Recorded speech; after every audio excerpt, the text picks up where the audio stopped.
नमस्कार। आकाशवाणी से प्रस्तुत है समाचार प्रभात।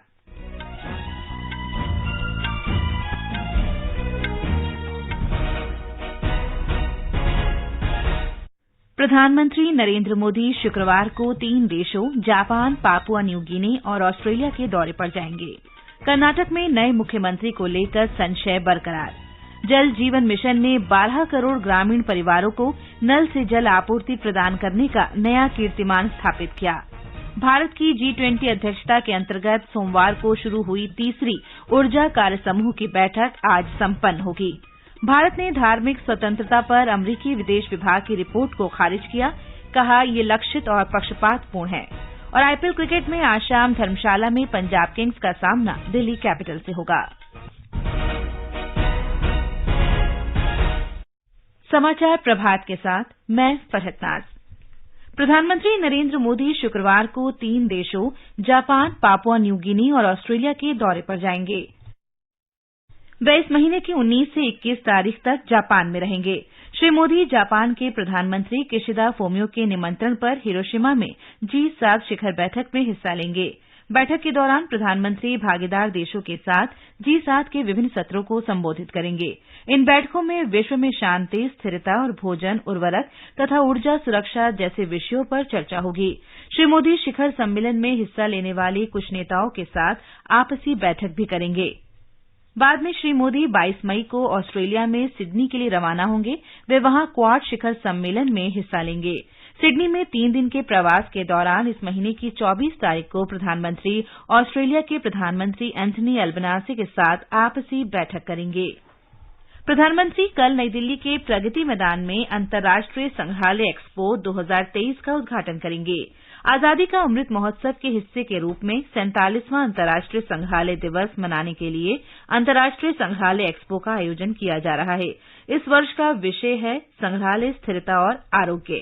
इस कार्यक्रम के दौरान श्री मोदी नॉर्थ और साउथ ब्लॉक में आगामी राष्ट्रीय संग्रहालय का वर्चुअल माध्यम से उद्घाटन भी करेंगे। ये संग्रहालय तत्कालीन भारत की घटनाओं, व्यक्तित्वों, विचारों और उपलब्धियों को उजागर करने का एक व्यापक प्रयास है। विदेश मंत्री डॉक्टर सुब्रमण्यम जयशंकर ने कहा है कि भारत और यूरोपीय संघ की व्यापार और प्रौद्योगिकी परिषद की प्रथम बैठक दोनों पक्षों के बीच कार्यनीतिक भागीदारी की दिशा में एक महत्वपूर्ण कदम है। कल ब्रसल्स में भारत यूरोपीय संघ व्यापार और प्रौद्योगिकी परिषद की मंत्रिस्तरीय बैठक को संबोधित करते हुए डॉक्टर जयशंकर ने कहा कि भारत प्रतिभा के मामले में एक महत्वपूर्ण घटक है। उन्होंने कहा कि जिम्मेदारीपूर्ण विकास और वैश्विक अर्थव्यवस्था को जोखिम से बचाने की दोहरी आवश्यकताएं पूरा करना आज सबसे बड़ी चुनौती है। डॉक्टर जयशंकर ने सीमा पार सूचनाओं के आदान प्रदान सहित डिजिटल क्षेत्र में विश्वास और पारदर्शिता के महत्व पर बल दिया। We are obviously important partners for each other, but what the TTC represents is a focus on key domains that are critical to both the global economy and global security. Today, the challenge is to address simultaneously the dual requirements of responsible growth and de-risking the global economy. Karnataka में नए मुख्यमंत्री के चयन को लेकर संशय बरकरार है। नए मुख्यमंत्री के लिए नई दिल्ली में राजनीतिक गतिविधियां तेज हो गई हैं। मुख्यमंत्री पद के दोनों दावेदारों पूर्व मुख्यमंत्री सिद्धरमैया और कर्नाटक प्रदेश अध्यक्ष डीके शिवकुमार ने कल शाम नई दिल्ली में कांग्रेस अध्यक्ष मल्लिकार्जुन खड़गे से भेंट की। श्री सिद्धरमैया ने पार्टी महासचिव के.सी. वेणुगोपाल से भी मुलाकात की। कांग्रेस पार्टी कर्नाटक के अगले मुख्यमंत्री के चयन के बारे में अभी भी विचार विमर्श कर रही है और कोई अंतिम निर्णय इस बारे में नहीं लिया गया है। माना जा रहा है कि श्री खड़गे जल्द ही मुख्यमंत्री के नाम की घोषणा करेंगे। केंद्रीय मंत्री जितेंद्र सिंह आज नई दिल्ली में 8वीं अखिल भारतीय पेंशन अदालत का उद्घाटन करेंगे। इसमें पुराने मामलों का निपटारा किया जाएगा। पेंशन अदालत को विभिन्न स्थानों पर वीडियो कॉन्फ्रेंस के माध्यम से जोड़ा जाएगा। अब तक 7 अखिल भारतीय पेंशन अदालतें आयोजित की जा चुकी हैं, जिनमें 24,218 मामलों की सुनवाई की गई है और 17,235 का निपटारा किया जा चुका है। श्री सिंह आज नई दिल्ली में 50वीं सेवानिवृत्ति पूर्व परामर्श कार्यशाला की अध्यक्षता भी करेंगे। संघ लोक सेवा आयोग ने मणिपुर की स्थिति की समीक्षा करने के बाद सिविल सेवा की प्रारंभिक परीक्षा 2023 के मणिपुर के इम्फाल केंद्र के उम्मीदवारों के लिए वैकल्पिक केंद्र उपलब्ध कराने का निर्णय लिया है। ये परीक्षा 28 मई को होनी है। ये वैकल्पिक केंद्र मिजोरम के आइजॉल, नागालैंड के कोहिमा, मेघालय के शिलांग, असम के जोरहाट और दिसपुर, पश्चिम बंगाल के कोलकाता और दिल्ली में है। इंटरैक्टिव आवाज प्रतिक्रिया प्रणाली के जरिए इम्फाल केंद्र के उम्मीदवारों के लिए केंद्र बदलने का विकल्प उपलब्ध होगा। संघ लोक सेवा आयोग ने कहा है कि उम्मीदवारों के पंजीकृत मोबाइल नंबर में प्रत्येक उम्मीदवारों को इससे संबंधित संदेश भेज दिया जाएगा। मणिपुर के किसी भी जिला प्रशासन के कार्यालय में उम्मीदवार आज से शुक्रवार शाम 5 बजे तक टेलीफोन नंबर 2307641 और 23387876 पर यूपीएससी से संपर्क कर सकते हैं। नंबर एक बार फिर सुन लें, 2307641 और 23387876 पर यूपीएससी से संपर्क कर सकते हैं। इन उम्मीदवारों के केंद्र बदलने का विकल्प आज दोपहर 12 बजे से शुक्रवार शाम 5 बजे तक 24 घंटे यूपीएससी की वेबसाइट पर उपलब्ध रहेगा। ये समाचार आकाशवाणी से प्रसारित किए जा रहे हैं। समाचार प्रभात में आपका फिर स्वागत है। जल जीवन मिशन ने 12 करोड़ ग्रामीण परिवारों को नल से जल आपूर्ति प्रदान करने का नया कीर्तिमान स्थापित किया है। इस मिशन की घोषणा प्रधानमंत्री नरेंद्र मोदी ने 2019 में की थी। इसका लक्ष्य 2024 तक गांवों में हर घर को नल से जल आपूर्ति सुनिश्चित करना है। मिशन की घोषणा के समय ग्रामीण क्षेत्रों में केवल 3 करोड़ 23 लाख परिवारों को पाइप से जल आपूर्ति की जा रही थी। जल शक्ति मंत्रालय ने बताया है कि वर्तमान में 5 राज्यों और 3 केंद्र शासित प्रदेशों में 100% परिवारों को नल से जल आपूर्ति का लक्ष्य हासिल कर लिया गया है। ये राज्य और केंद्र शासित प्रदेश हैं गोवा, तेलंगाना, हरियाणा, गुजरात, पंजाब, पुदुचेरी, दमन और दीव, दादरा और नागर हवेली तथा अंडमान निकोबार द्वीप समूह। मंत्रालय के अनुसार केंद्र और राज्य सरकारों के अथक प्रयासों की बदौलत 9 लाख से अधिक स्कूलों और 9,39,000 से अधिक आंगनवाड़ी केंद्रों में नल से जल आपूर्ति प्रदान की गई है। भारत की G20 अध्यक्षता के अंतर्गत सोमवार को शुरू हुई तीसरी ऊर्जा कार्य समूह की बैठक आज मुंबई में संपन्न होगी। G20 के सदस्य देशों के 100 से अधिक प्रतिनिधि, अंतर्राष्ट्रीय ऊर्जा एजेंसी, विश्व बैंक और विश्व ऊर्जा परिषद जैसे अंतर्राष्ट्रीय संगठनों और विशेष आमंत्रित देशों तथा भारत के प्रतिनिधि इस 3 दिवसीय बैठक में भागीदारी कर रहे हैं। ऊर्जा दक्षता ब्यूरो के महानिदेशक अभय बाकरे के अनुसार इस बैठक के दौरान प्रतिनिधि दिखाना चाहते हैं कि नवीकरणीय संसाधनों के प्रयोग जलवायु परिवर्तन की चुनौतियों को कम करने में सहायक हो सकते हैं। इन चुनौतियों से निपटने में जीवाश्म ईंधनों के कम से कम प्रयोग भी कारगर हो सकते हैं। भारत की ओर से जो कि इस वर्ष प्रेसिडेंसी कर रहा है G20 के लिए, तो इस प्रेसिडेंसी के माध्यम से हम ये बताना चाहेंगे कि कैसे दुनिया में पर्यावरण की बचाव कर सकते हैं। जीवाश्म ऊर्जा के बारे में अपनी कटौती करके और जो अपनी रिन्यूएबल एनर्जी है, सोलर, विंड, बायोफ्यूल, इस तरह की ओर पूरे विश्व का ध्यान आकर्षित करना चाहते हैं। इसी के साथ साथ हम अपने जो सक्सेसफुल प्रोग्राम्स हैं जिससे कि ऊर्जा की बचत हुई है, इंडस्ट्री का डिकार्बोनेशन हुआ है, बाकी जितने एजेंडा रहेंगे इसमें भारत प्रस्ताव रखेगा और इस पे बाकी सभी G20 देशों के साथ चर्चा करके अपने प्रस्ताव के बारे में सिफारिश करेगा। भारत की अध्यक्षता के अंतर्गत ऊर्जा परिवर्तन कार्य समूह की 4 बैठक की योजना बनाई गई है। इनमें से पहली 2 बैठकें बेंगलुरु और गांधीनगर में आयोजित की गई थी। प्रधानमंत्री नरेंद्र मोदी के नेतृत्व में केंद्र सरकार इस महीने अपने कार्यकाल के 9 वर्ष पूरे करने जा रही है। आकाशवाणी समाचार इन वर्षों में सरकार की उपलब्धियों के बारे में विशेष श्रृंखलाएं प्रसारित कर रहा है। आज हम स्वच्छ भारत अभियान के बारे में जानकारी दे रहे हैं।